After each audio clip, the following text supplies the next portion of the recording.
আপনারাও চান আপনার আমার এই দেশ বাংলাদেশ, ওলামা একরামের বাংলাদেশ, এমনকি মসজিদ মাদ্রাসার দেশ বাংলাদেশ, তাওহীদি জনতার বাংলাদেশ, এমনকি এই দেশ ইসলামের বাংলাদেশ, খিলাফতের বাংলাদেশ। এই বাংলার জমিনে রাসূলুল্লাহকে নিয়ে কটূক্তি করবে কোনো বাবার দুঃসাহস হতে পারে না।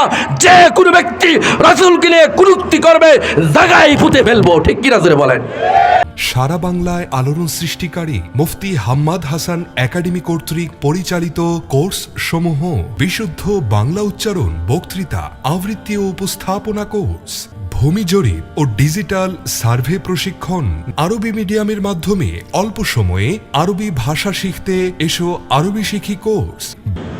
অবাজান এমন কোরআনের সন্তান পিতা মাতার সাথে এমন খারাপ আচরণ করে, শুধু তাই না আমাদের এই বয়লরের ঘটনা, সন্তান হয়ে মা বাবাকে হত্যা করেছে। ঠিক কি রাজুরে বলেন?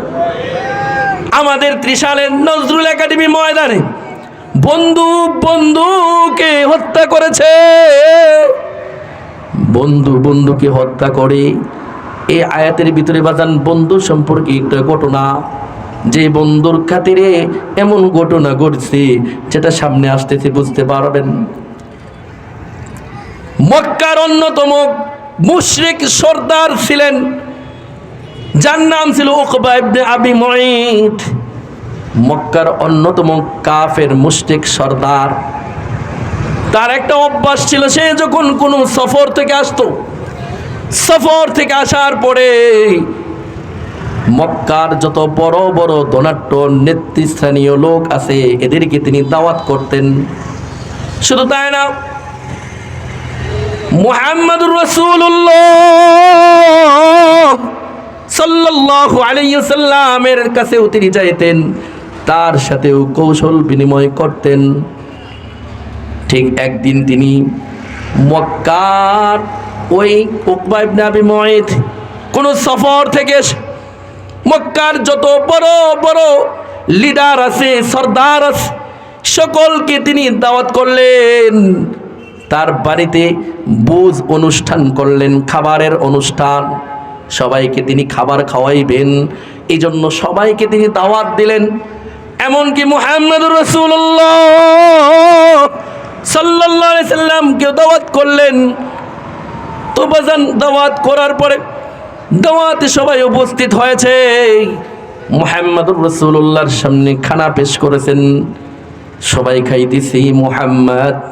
মুহাম্মদকে খানা খাওয়ার জন্য যখন উকবা ইবনে আবি মুঈত বললেন খানা খাওয়ার জন্য, মুহাম্মদুর রাসূলুল্লাহ সাল্লাল্লাহু আলাইহি সাল্লাম বলে, আমি ততক্ষণ পর্যন্ত তোমার খানা গ্রহণ করব না, খানা খাইব না, যতক্ষণ না পর্যন্ত তুমি সাক্ষী এটা না দাও যে আল্লাহ ছাড়া কোনো মাবুদ নাই, একমাত্র মাবুদ হলেন কে? জোরে বলেন। যতক্ষণ না তুমি কালেমা পড়বে লা ইলাহা ইল্লাল্লাহু মুহাম্মাদুর রাসূলুল্লাহ সাল্লাল্লাহু আলাইহি ওয়াসাল্লাম, এই কালেমা যতক্ষণ না পাঠ করবে আমি তোমার ঘরের খাবার খাবো না। যেই শর্ত করে দিলেন, এবার দেখলেন উকবা ইবনে আবি মুঈত দেখলেন, যদি আমি ঘটনা এখন যদি আমি খানা তাকে কালেমা না পাঠ করি, তাহলে মুহাম্মদুর রাসূলুল্লাহ তিনি মক্কার কুরাইশ বংশের সর্বশ্রেষ্ঠ ব্যক্তি, একজন সম্মানিত ব্যক্তি। আমি যদি খাবার না খাই আর তিনি যদি খাবার না খেয়ে চলে যায় তাহলে আমার বদনাম হবে। এই জন্য তিনি মুহাম্মদকে সন্তুষ্ট করার জন্য কালেমা পড়ে ফেলল। উকবা ইবনে আবি মুঈত কালেমা পাঠ করেছে। মুহাম্মদুর রাসূলুল্লাহ সাল্লাল্লাহু আলাইহি সাল্লাম শর্ত অনুযায়ী তিনি খাবার গ্রহণ করলেন, খাবার খেয়ে চলে গেলেন। সমস্ত মানুষও যার যার বাড়িতে চলে গেল।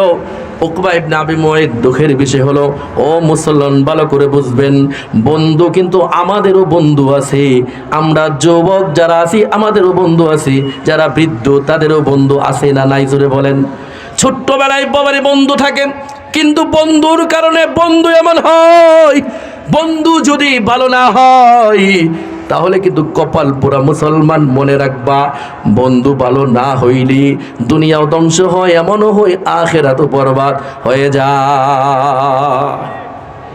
উকবা ইবনে আবি মুআইত এবার যখন তার ছোট্ট কালের বন্ধু, ওই ন্যাংডা কালের বন্ধু, যেই বন্ধুর সাথে সবসময় ওঠা বসা করত, হ্যাঁ, উবাই ইবনে খালফ, নাম কি? উবাই ইবনে খালফ। এই উবাই ইবনে খালফের কানে যখন এই আওয়াজ পৌঁছল যে উকবা ইবনে আবি মুআইত তো ইসলাম কবুল করেছে, মুসলমান হয়ে গেছে। মুশরিক যদি মুসলমান হয়ে যায়, আরেকজন মুশরিককে মনের মধ্যে আফসোস লাগে, হায় কি কয়টা ইসলাম কেন কবুল করলো, ঠিক না বেঠিক জুড়ে বলেন। এজন্য উবাই ইবনে খালফ বলে, বন্ধু কিভাবে কালেমা পড়ে মুসলমান হয়ে গেল? যখন নাকি উকবা ইবনে আবি মুআইত তার সাথে সাক্ষাৎ করলো, উবাই ইবনে খালফের সাথে, বাজান ভালো করে বুঝবেন, তখন উবাই ইবনে খালফকে সে যখন আসলো, সাক্ষাৎ করলো, উকবা ইবনে আবি মুআইতকে জিজ্ঞাসা করলো, কিরে বন্ধু, আমি শুনলাম তুমি নাকি মুহাম্মাদের ধর্ম ইসলাম কবুল করেছো, মুসলমান হয়ে গেছো, বন্ধু দূর হয়ে যাও, তুমি আমার কাছে আসবা না। উকবা ইবনে আবি মুআইত বলে, না না না বন্ধু, আমি তো ইসলাম কবুল করেছি শুধু একটা কারণে, মুহাম্মদ আমার বাড়িতে আসছে, আমার বাড়িতে এসে সে যদি খানা না খেয়ে চলে যায় আমার বদনাম হয়, শুধু সেই দিকে তাকায়, শুধু মুহাম্মদকে সন্তুষ্ট করার জন্যে আমি কালেমা পড়েছি, আর অন্য কোনো উদ্দেশ্যে না। যখন এই কথা বললাম, উকবা ইবনে আবি মুআইত এই কথা বলার পরে উবাই ইবনে খালফ বলেন, না না না, আমি বিশ্বাস করি না, হতে পারে না, তুমি মুসলমান হয়ে গেছো, কালেমা পড়েছো, মুহাম্মাদের কালেমা পড়েছো, বাপ দাদার, আমাদের বাপ দাদার চেহারায় কুলকানি মেখেছো, সাবধান সাবধান, তুমি দূর হয়ে যাও। বলে, না দোস্ত, আমি তো শুধু মুহাম্মদকে সন্তুষ্ট করার জন্যে কালেমা পড়েছি। উবাই ইবনে খালফ বলেন, না আমি মানি না, ততক্ষণ পর্যন্ত আমি মানব না, যতক্ষণ না পর্যন্ত তুমি গিয়ে মুহাম্মদুর রাসূলুল্লাহর চেহারায় থুতু নিক্ষেপ না করবে, এটা আমি বিশ্বাস করব না। নাউজুবিল্লাহ জোরে বলেন, আর জোরে বলেন না নাউজুবিল্লাহ। মুহাম্মাদের চেহারায় থুতু নিক্ষেপ করবা, নচেত তোমার কথা আমি বিশ্বাস করি না, যতক্ষণ না পর্যন্ত মুহাম্মাদের চেহারায় থুতু না দিবা আমি এটা বিশ্বাস করি না। বন্ধুর এই উস্কানিতে বন্ধু কিন্তু সাথে সাথে রাজি হয়ে গেল। শুধু তাই না, এমনকি দুঃসাহস করে মুহাম্মদুর রাসূলুল্লাহর চেহারায় থুতু নিক্ষেপ করে বসলো। নাউজুবিল্লাহ জোরে বলেন। তার পরিপ্রেক্ষিতে আল্লাহ তাআলা এই আয়াত নাযিল করেছেন, অবজান মুহাম্মাদের গায়ে থুতু নিক্ষেপ যখন করলো, আল্লাহ তাআলা পৃথিবীতে দুনিয়ার মধ্যে তাদেরকে শাস্তি দিলেন। উভয় বন্ধুকে কি শাস্তি? উভয়কে বদরের যুদ্ধে নির্মমভাবে এদেরকে হত্যা করেছে। আখিরাতের শাস্তি সম্পর্কে আল্লাহ আয়াত নাজিল করেছেন, ওয়া ইয়াউমা ইয়া'আদ্দুজ যালিমু আলা ইয়াদাইহি ইয়াকুলু ইয়া লাইতানি ইত্তাখাযতু মা'আর রাসূলি সাবিলা ইয়া ওয়াইলাতা লাইতানি লাম আত্তাখিদ ফুলানান খলিলা। আল্লাহ তাআলা আয়াত নাজিল করে জানায় দিলেন, ওয়া ইয়াউমা ইয়া'আদ্দুজ যালিম, আয়াতের অর্থ ভালো করে বুঝবেন। সেদিন জালেম সম্প্রদায়, যারা জালেম অত্যাচারী, ওয়া ইয়াউমা ইয়া'আদ্দুজ যালিমু আলা ইয়াদাইহি, তার স্বীয় হস্তে কামড়াইতে থাকবে, নিজের হাত নিজে কামড়াইবে, নিজের হাত নিজে কামড়াইবে জালেম।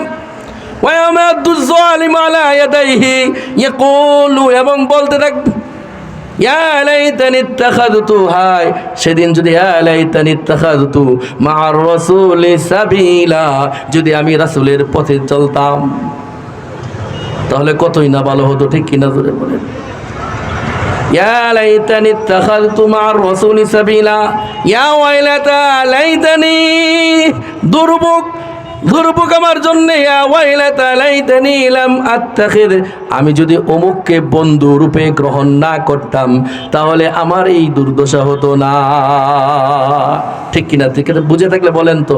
ওই বন্ধুর কথাই তো মুহাম্মাদের গায়ে মুখে থুতু নিক্ষেপ করার কারণে আল্লাহ তাদেরকে দুনিয়াতে যেমন শাস্তি দিলেন, আখিরাতের শাস্তির ব্যাপারে আল্লাহ আয়াত নাজিল করছেন, হাত কামড়াইতে থাকবে জালেম সেদিন। শুধু তাই না, বলে কিয়ামত পর্যন্ত যারা কিনা কিনা নবীর দুশ্মন, নবীকে গালি দেন, নবীকে নিয়ে কটূক্তি করেন, তাদের এই শাস্তি শুধু দুনিয়াতে নয়, বলে দুনিয়ায় যদি রাসূলুল্লাহ সাল্লাল্লাহু আলাইহি সাল্লামকে কেউ গালি দেয়, তাকে যদি কোনো মুসলমান সাহস করে হত্যা করতে পারে, তার জন্য জান্নাত আল্লাহ তাআলা ওয়াজিব করে দেন।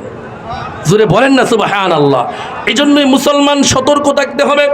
বাংলার জমিনে, আপনার আমার এই বাংলার জমিনে শুধু তাই নয়, ত্রিশালের জমিতে কোথাও যদি রাসূলুল্লাহকে নিয়ে কটূক্তি করা হয়, শুধু তাই নয়, আপনারা জানেন ওই বালুকাতেও একজন অমুসলিম যখন কটূক্তি করেছিল, তাকে মেরে কাছে দুলেছিল কিনা, ঠিক না বলো? খবর পান নাই আপনারা? তো আপনারাও চান আপনার আমার এই দেশ বাংলাদেশ, ওলামা একরামের বাংলাদেশ, এমনকি মসজিদ মাদ্রাসার দেশ বাংলাদেশ, তাওহীদি জনতার বাংলাদেশ, এমনকি এই দেশ ইসলামের বাংলাদেশ, খিলাফতের বাংলাদেশ। এই বাংলার জমিনে রাসূলুল্লাহকে নিয়ে কটূক্তি করবে, কোনো বাবার দুঃসাহস হতে পারে না। যে কোনো ব্যক্তি রাসূলকে নিয়ে কটূক্তি করবে, জায়গায় পুঁতে ফেলবো, ঠিক কিনা জোরে বলেন? এই জন্যই ভাই আপনাদেরকে বলতে চাই, শুধু বয়লারের মাটি থেকে নয়, পুরা ত্রিশালের মাটি থেকে সতর্ক থাকতে হবে। যারা কিনা কোরআন নিয়ে, সুন্নাহ নিয়ে, রাসূলকে নিয়ে, আল্লাহকে নিয়ে, হাদিস নিয়ে কটূক্তি করেন, যেখানে পাবেন জিহ্বা টান দিয়ে ছিঁড়ে ফেলবেন। পারবেন তো ইনশাআল্লাহ? সারা বাংলায় আলোড়ন সৃষ্টিকারী মুফতি হাম্মাদ হাসান একাডেমি কর্তৃক পরিচালিত কোর্স সমূহ: বিশুদ্ধ বাংলা উচ্চারণ, বক্তৃতা, আবৃত্তি ও উপস্থাপনা কোর্স, ভূমি জরিপ ও ডিজিটাল সার্ভে প্রশিক্ষণ, আরবি মিডিয়ামের মাধ্যমে অল্প সময়ে আরবি ভাষা শিখতে এসো আরবি শিখি কোর্স, বিশুদ্ধ বাংলা উচ্চারণ, বক্তৃতা, আবৃত্তি ও উপস্থাপনা কোর্সটি আপনার জন্য যদি আপনি দক্ষ উপস্থাপক বা সঞ্চালক হতে চান, আঞ্চলিকতা মুক্ত বিশুদ্ধ উচ্চারণে কথা বলতে চান, সাংগঠনিক কিংবা রাজনৈতিক অঙ্গনে যুগোপযোগী ভাষণ দিয়ে জাতির সামনে আপনার ব্যক্তিত্ব ফুটিয়ে তুলতে চান, ওয়াজ মাহফিল, বয়ান, বক্তৃতা এবং আবৃত্তি ও উপস্থাপনার জগতে এক অনন্য দৃষ্টান্ত হতে চান, তাহলে এই কোর্সটি আপনার জন্য। ভূমি জরিপ ও ডিজিটাল সার্ভে প্রশিক্ষণ গণপ্রজাতন্ত্রী বাংলাদেশ সরকার অনুমোদিত মুফতি উসমান গনি কর্তৃক পরিচালিত ঢাকা হলি সার্ভে ট্রেনিং সেন্টারের অধীনে মাদ্রাসা শিক্ষা বোর্ড, বেফাকুল মাদারিসিল আরাবিয়া বাংলাদেশ এর তত্ত্বাবধানে পরিচালিত ভূমি জরিপ ও ডিজিটাল সার্ভে প্রশিক্ষণে যা থাকছে সিএস, এসএ, আরএস ও বিআরএস জরিপ সম্পর্কে বিস্তারিত আলোচনা, দলিল নকশা ও পর্চা বা খতিয়ান সম্পর্কে বিস্তারিত আলোচনা, আনা গন্ডা ও হাজার পদ্ধতিতে সম্পদের পরিমাণ নির্ণয়, সহজ সরল ও সংক্ষিপ্ত পদ্ধতিতে ফারায়েস শেখানো, রড, মাটি, কাঠ ও ইটের হিসাব সহ ভূমি জরিপের গুরুত্বপূর্ণ বিষয়াবলী সম্বলিত একটি সমৃদ্ধ সিলেবাস। কোর্স শেষে সরকারি সনদ প্রদান করা হবে। এসো আরবি শিখি কোর্সটি তাদের জন্য যারা আরবি মিডিয়ামের মাধ্যমে অল্প সময়ে আরবি ভাষা শিখতে চান। এসো আরবি শিখি কিতাবটি পড়েন বা পড়ান কিন্তু মাদানী নিসাবে পড়েননি, কওমি বা আলিয়া পড়ুয়া কিংবা জেনারেল শিক্ষিত অথবা জনসাধারণ যারা আরবি ভাষা এবং কোরআন হাদিস বুঝতে চান, যারা মাদ্রাসা শিক্ষা বোর্ড পরীক্ষায় এসো আরবি শিখি কিতাবে কিংবা আরবি সাহিত্যের কিতাবে ভালো নম্বর পেতে চান, যারা মাদানী নিসাবের ভালো কোনো প্রতিষ্ঠানে ভর্তি হতে চান, কোর্সটি তাদের জন্য। অনলাইন, অফলাইন, আবাসিক, অনাবাসিক ও প্রাইভেট কোর্সে ভর্তি চলছে। বিশেষ দ্রষ্টব্য, মহিলাদের জন্য পৃথক কোর্সের ব্যবস্থা রয়েছে। কোনো প্রতিষ্ঠানে কোর্স করানোর প্রয়োজন হলেও যোগাযোগ করতে পারেন। আমাদের প্রশিক্ষণের স্থান মিফতাহুত তাকওয়া মহিলা মাদ্রাসা, পোড়াবাড়ি রোড, বাগানবাড়ি কমিউনিটি সেন্টার সংলগ্ন, ত্রিশাল পৌরসভা, ময়মনসিংহ। ভর্তি ও কোর্স সম্পর্কে বিস্তারিত জানতে যোগাযোগ করুন 01704 084400।